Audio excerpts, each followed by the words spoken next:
House Natural Resources, along with former acting chair of the White House Council of Economic Advisors, Thomas Phillipson. We welcome both of you gentlemen to the show. Thanks for joining us. First to you, Congressman, the president blames Trump for inflation. Your reaction?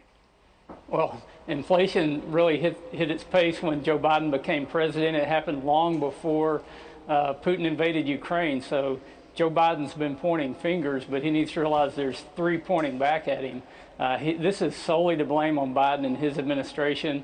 Inflation with food and energy, all the above, he's the one that needs to be taking responsibility for that. You know, at its current pace, to the congressman's point, Thomas, inflation could exceed 9% by the end of the year. U.S. inflation is higher than Europe, and inflation was trending at around 7.9% before Putin invaded.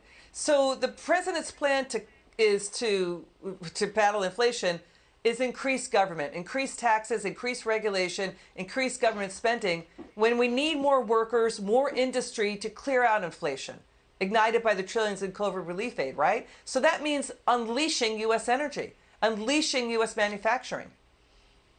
Yeah, I think it was kind of interesting today when the CPI report on inflation came out, because it was basically a direct shot at the president's speech yesterday, which he basically went through the two main causes, according to him, on inflation in the past was energy and pandemic, bottlenecks. And if you look at this month's inflation report, actually what happened is that energy prices took a huge dive, and we didn't make much of a impact on overall inflation. So essentially, this is not about energy, which he's been saying, and this is the first time now that the inflation data is showing that right up. Yeah, Thomas just mentioned the president. He's making more gaffes today. The often wrong but never in doubt White House is the president is at it again. You know, he said his agriculture secretary, Congressman, has forgotten about farming, and watch the other gaffes like claiming spending by the government is not behind inflation. Watch this. We're the only nation in the world that has come out of every crisis stronger than we went in it, every single time, regardless of what it was. No other nation has done that. It's one of the reasons why in some places we're called the ugly Americans. We think we can do anything. We travel the state. Tom has forgotten more about farming than most people will ever learn. I'm sure this room knows as much, but. So then, just to make sure, like, what he's saying is the pandemic is distinct from the spending in response to the pandemic, and he does not believe the size of the spending mattered with regard to inflation. Again, no. I agree with what Chairman Powell said last week, that the number one threat is the strength, and that strength that we built is inflation. Number two, I think that, they're not focused. All they're focused on, understandably, is the problem they're facing. I think our policies help, not hurt. We control all three branches of the government. Well, we don't really. Okay, so mixing those gaffes was the point about government spending, Congressman. You know, saying government spending is not a problem is like Dick Cheney saying deficits don't matter. That's like saying ketchup is a vegetable. It's like the dumbest thing we've ever heard. I mean, let's show the money supply, show the data coming in about government spending. Congressman, we threw trillions into a hot recovery after 22 million jobs were destroyed. We didn't have the workers there to mop up inflation. We didn't have the productivity to mop up inflation. So you see the money supply and government spending walloping, an economy that was trying to come out from shutdowns. That's inflation. Yeah, and that has driven prices high, and I think we've only seen the beginning of it.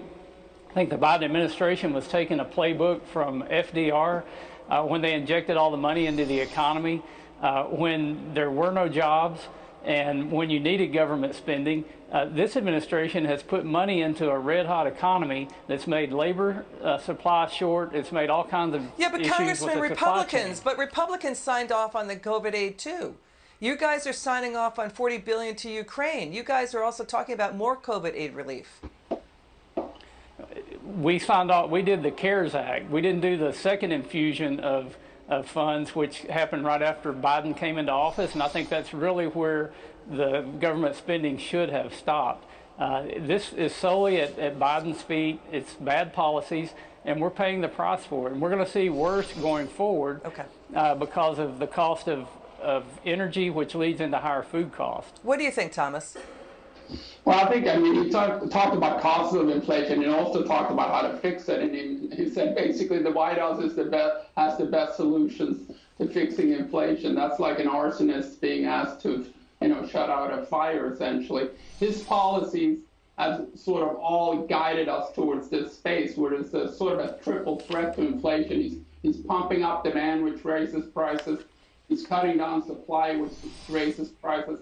And he's monetizing the debt, raises prices. It's pretty clear that this is the White House problem. Yeah, and the real astonishing thing, Congressman, Walgreens, CVS, other drugstores are talking about rationing baby formula. It looks like 40% of the supply is not in stock. Let's listen to Senator John Kennedy on what's going on. Watch this. Sometimes I think President Biden just doesn't eat enough fiber.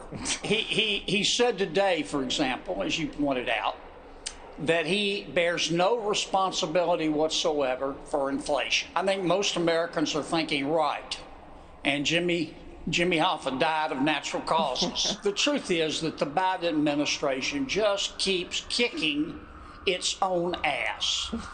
The truth is, President Biden won the nomination because he promised not to be Bernie Sanders. Who has he tried to emulate?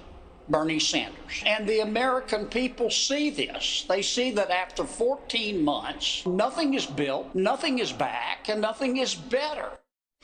When will the White House take off the smothering pillow of hyper-regulation from U.S. manufacturing and U.S. energy?